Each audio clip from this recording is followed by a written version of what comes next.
La déformée des poutres, méthode de la double intégration. Dans cette vidéo, nous allons étudier une méthode mathématique de calcul de la déformée des poutres. À la fin de la présentation, vous serez capable de formuler, pour une poutre donnée, l'équation algébrique de sa courbe de déformation élastique et de la représenter. Considérons la poutre suivante, définie par sa courbe élastique sous l'effet d'une charge quelconque. Désignons par V sa déflexion en un point quelconque. Cette déflexion varie en fonction de l'abscisse X. Elle est nulle aux extrémités de la poutre, mais change de valeur le long de la travée de la poutre. Notre objectif est de rechercher l'équation algébrique permettant de calculer V à une position arbitraire X. Pour obtenir cette équation, traçons en un point quelconque de la courbe élastique sa tangente et désignons par θ l'angle que fait cette tangente avec l'axe des abscisses en point X. On s'accorde tous que la tangente de l'angle θ représente la pente de la courbe de déflexion Vx au point d'abscisse X, et en termes mathématiques, on dira que tangente θ est la dérivée de la déflexion Vx par rapport à X. Dans la suite de notre raisonnement, on admettra l'hypothèse des petites déformations, c'est-à-dire que les déformations relatives de la poutre vis-à-vis de ses dimensions sont très petites. Ceci nous amène à conclure que l'angle θ est aussi très petit et que sa valeur en radians peut être approximée à sa propre tangente. C'est-à-dire que si θ est exprimé en radians, nous pouvons écrire « Pour justifier que cette approximation est raisonnable, soumettons-la à une petite vérification. Considérons un petit angle θ est égal à 10 degrés. La conversion de θ en radians donne, et le calcul de sa tangente donne. On voit bien que, ces deux valeurs étant sensiblement égales, il est raisonnable de dire que pour de petits angles, θ est égal à tangente θ, et donc nous pouvons écrire que, ce qui équivaut à, en intégrant les deux termes de cette relation, nous avons. Pour obtenir maintenant l'expression algébrique de V, nous devons intégrer la partie droite de l'équation dV est égale à θ dx, et pour ce faire, la déformation angulaire θ doit être aussi exprimée en fonction de x. Cela est possible en exprimant θ en fonction du moment fléchissant m, et comme nous savons comment exprimer le moment fléchissant m en fonction de x, nous pouvons aisément calculer l'intégrale. Voyons donc comment trouver la relation liant le moment fléchissant m à la déformation angulaire θ.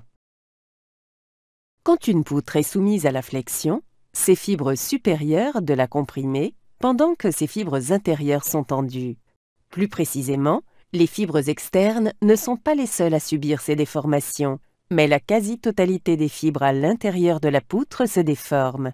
La partie supérieure de la poutre subit une compression et ses fibres se raccourcissent, mais le taux de compression varie de fibre en fibre, c'est-à-dire que les fibres externes sont plus comprimées que les fibres internes. Par exemple, les fibres du plan A sont plus comprimées que les fibres du plan B. De la même façon, toute la partie inférieure de la poutre subit une tension, mais ses fibres externes sont plus tendues que ses fibres internes. Plus on se rapproche de la partie centrale de la poutre, moins de compression et moins de tension ont lieu. En effet, il existe un plan de la poutre sur lequel les fibres ne subissent aucune variation de longueur. Les fibres de ce plan ne sont ni comprimées ni tendues. Ce plan sépare la zone comprimée de la zone tendue et est appelé surface neutre. Sur une vue en 2 dimensions, ce plan est assimilé à un axe que nous appelons axe neutre. Ainsi, quand une poutre fléchit, toutes ses fibres changent de longueur à l'exception des fibres situées sur la surface neutre. Cette propriété de la poutre permet d'établir une relation mathématique simple entre la pente de la courbe élastique et la géométrie de la poutre déformée. Voyons comment établir cette relation. Considérons une très mince tranche de la poutre et désignons par dx sa largeur. Quand la poutre fléchit, cette tranche se déforme comme le montre la figure suivante. Maintenant, désignons par ds la longueur de l'élément d'arc que décrit l'axe neutre de cette tranche de poutre. Cet élément d'arc est supposé appartenir à un cercle de rayon R. Ce rayon R est appelé rayon de courbure de la poutre. Nous pouvons donc écrire. D'ailleurs, dθ est la différence entre θ1 et θ2, où θ1 et θ2 sont respectivement les angles tangents aux extrémités gauche et droite de la tranche de poutre considérée. En expériment R, en fonction de θ et de S, l'équation dθ multipliée par R est égale à ds devient, et comme ds est un élément d'arc de l'axe neutre dont la longueur reste inchangée, on peut écrire, en remplaçant donc ds par dx dans la relation dθ sur ds égale à 1 sur R, on obtient dθ sur dx égale à 1 sur R, ou encore, en intégrant les parties de cette équation, nous avons. Dans cette expression, θ est exprimé en fonction de R, mais nous avons besoin de l'exprimer en fonction du moment fléchissant M. Le problème à résoudre est donc d'exprimer le rayon de courbure R en fonction du moment fléchissant M. Probablement, vous savez que la déflexion d'une poutre est directement proportionnelle à l'intensité du moment fléchissant. Plus le moment fléchissant est important, plus la déflexion de la poutre est importante. Vous devrez aussi savoir que le rayon de courbure de la poutre est inversement proportionnel à l'intensité du moment fléchissant, c'est-à-dire que lorsque le moment de plus en plus important, le rayon de courbure R devient de plus en plus petit. Partant de ce fait, on peut aisément dire que le produit du moment fléchissant M et du rayon de courbure R reste constant dans tout segment de la poutre. Cette constante peut être déterminée à partir des propriétés géométriques de la section de la poutre et des propriétés mécaniques du matériau constituant la poutre. Plus précisément, on a où E est le module d'élasticité du matériau constituant la poutre, I est le moment d'inertie de la section droite de la poutre par rapport à l'axe de flexion.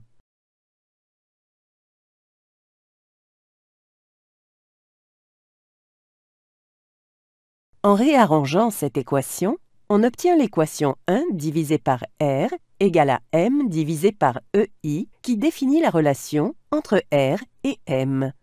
Et en remplaçant le terme 1 sur R par le terme M sur EI dans l'équation θ égale intégrale de 1 sur R dx, on obtient θ égale intégrale de M sur EI dx.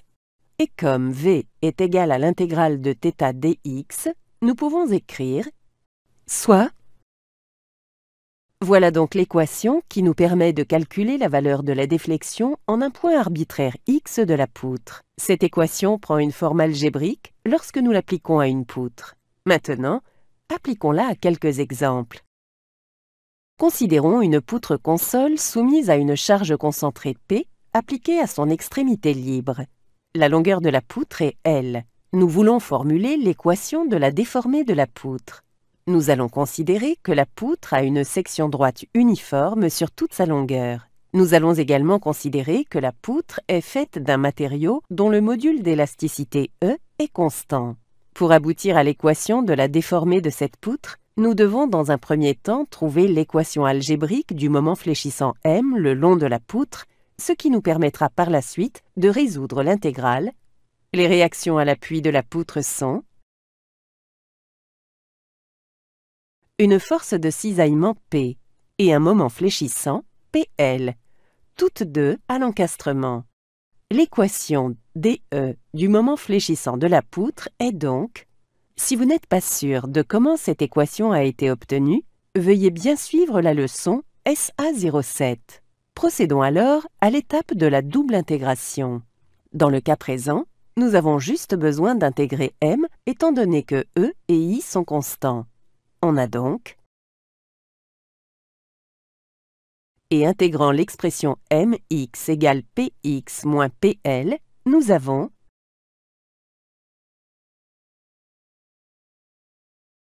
en intégrant encore une fois cette expression, nous avons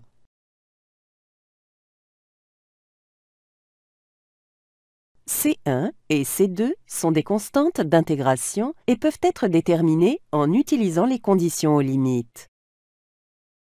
Étant donné qu'il s'agit de deux constantes, nous avons besoin de deux conditions aux limites. Ces deux conditions aux limites sont la pente de la déformée à l'encastrement, c'est-à-dire à l'abscisse x égale à 0 est nulle, et la valeur de déflexion à l'encastrement, c'est-à-dire à l'abscisse x égale à 0 est nulle. L'équation de la déflexion est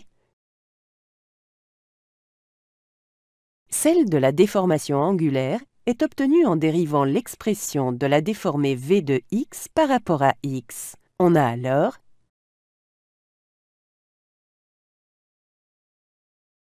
en appliquant les conditions aux limites précédemment définies, on a la pente de la déformée à l'encastrement, c'est-à-dire à l'abscisse x égale à 0 est nulle, et la valeur de déflexion à l'encastrement, c'est-à-dire à l'abscisse x égale à 0, est nulle. La forme simplifiée de l'équation de la déformée de la poutre est donc soit. Intéressons-nous à un dernier exemple avant de clore ce chapitre. Considérons une poutre sur appui simple soumise à une charge uniformément répartie. Comme dans l'exemple précédent, nous allons considérer que la poutre a un module constant et qu'elle est faite d'un matériau dont le module d'élasticité E est également constant. L'exercice est de formuler l'équation de la déformée de la poutre. L'équation du moment fléchissant de la poutre est mx égale à 500x moins 50x au carré. Nous savons aussi que la déflexion est obtenue par l'expression et comme le produit E fois I est constant, nous pouvons écrire ou encore en intégrant donc deux fois l'expression 500x moins 50x au carré, on obtient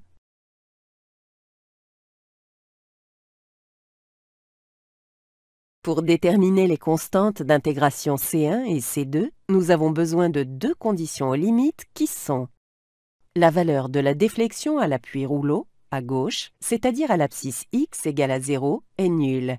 La valeur de la déflexion à l'appui rotule, à droite, c'est-à-dire à l'abscisse x égale à 10, est nulle.